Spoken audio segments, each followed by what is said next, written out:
course, I think our party has rejected this ordinance, and we feel that it is based on malafide for the following reasons. Number one, as you mentioned, the appointment of judges being transferred to the executive is a highly questionable, change or amendment in this ordinance. We feel that the independence of judiciary is key for any, institute such as NAB, where you have to, make accountable the opposition and the government both. And when you give that authority to the executive, I think independence of judiciary is questioned.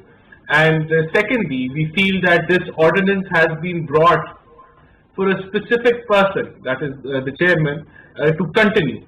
And that alone, where the constitution or the law said that consultation had to happen, that did not take place, and it should have, started months back. And they skipped that on purpose.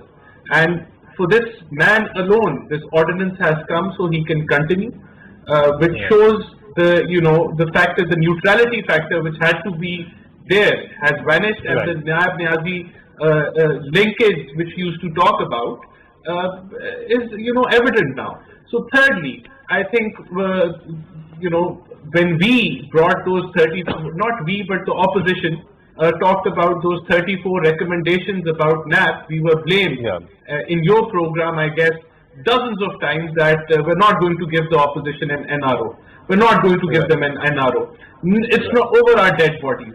And today we feel that NRO has been given by the government to itself.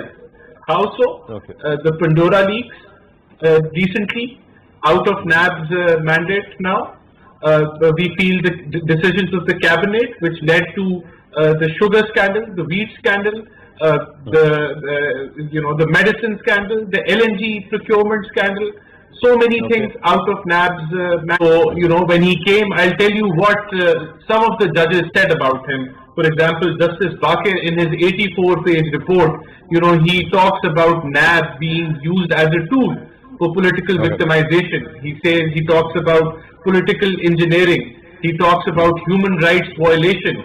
Then, there are cases where the justice is, he cannot ascertain why even NAB took these cases. And again, the will of the NAB or their intentions are questioned, that how this has come about. So these are, various judgments given on bail. So based on those judgments, there are huge question marks.